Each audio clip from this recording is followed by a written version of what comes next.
वृंदावन स्थित भगवान बांके बिहारी जी का धूमधाम से बनाया गया प्राकट उत्सव।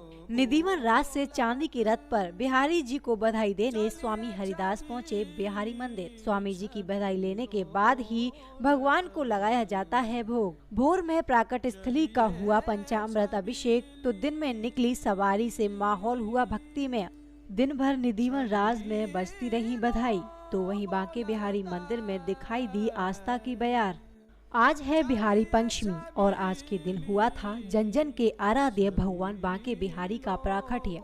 भगवान बांके बिहारी के 515वें प्राकट्य उत्सव या यूं कहें जन्म उत्सव को बनाने के लिए दिन भर कार्यक्रमों की धूम रही।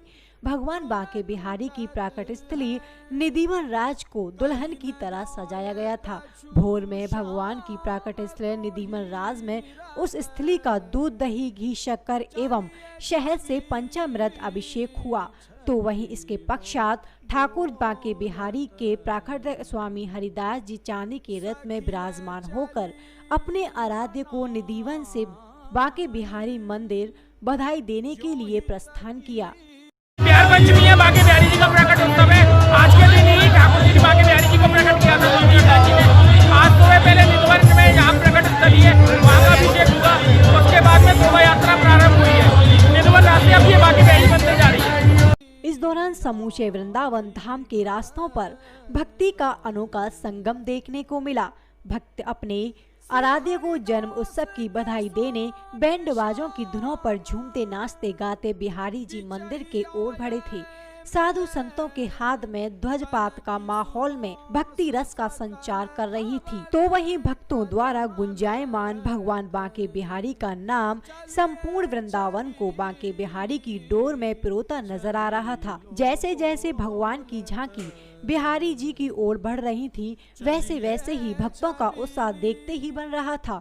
इस संबंध में सेवायत गोस्वामी ने बताया कि आज के दिन जब तक स्वामी हरिदास जी बधाई लेकर मंदिर नहीं पहुंच जाते तब तक भगवान भोग तक नहीं लेते, क्योंकि आज के दिन बिहारी जी एवं उनके भक्तों के लिए विशेष होता है कि स्वामी हरिदास जी बिहारी जी को बधाई लेकर आते हैं और पूरे वृंदावन नगर में भ्रमण करते हुए वो सवारी आती है।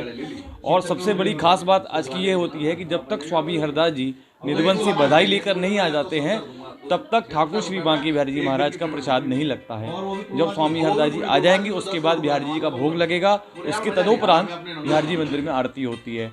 मान्यताओं के मुताबिक संवत 1535 में सारस्वत ब्राह्मण कुल में जन्मे स्वामी हरिदास अल्पवासता ही विरक्त होकर ब्रज वृंदावन की पवित्र धारा पर आए और अविरल यमुना के तट पर घनी लता पातकाओं से आच्छादित वन स्थली को स्वामी जी ने अपने साधना स्थली बनाया।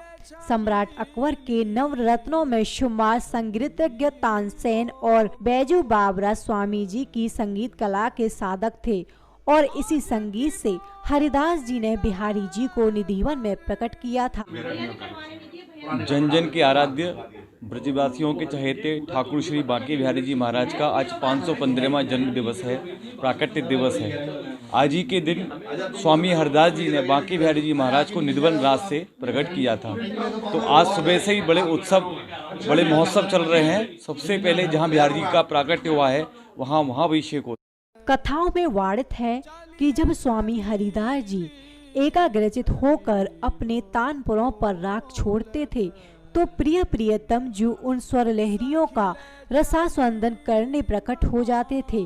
अपने प्रिय शिष्यों के हट पर स्वामी जी ने युगल जोड़ी सरकार को अपनी संगीत साधना के माध्यम से जैसे ही पदमाई सहज प्रकट भाई जोड़ी के गायन से रिझाकर प्रकाश पुंज के रूप में प्रकट किया तो वर्तमान में ही एक प्रतिम स्वरूप में ठाकुर बांके बिहारी के नाम से विराजमान है।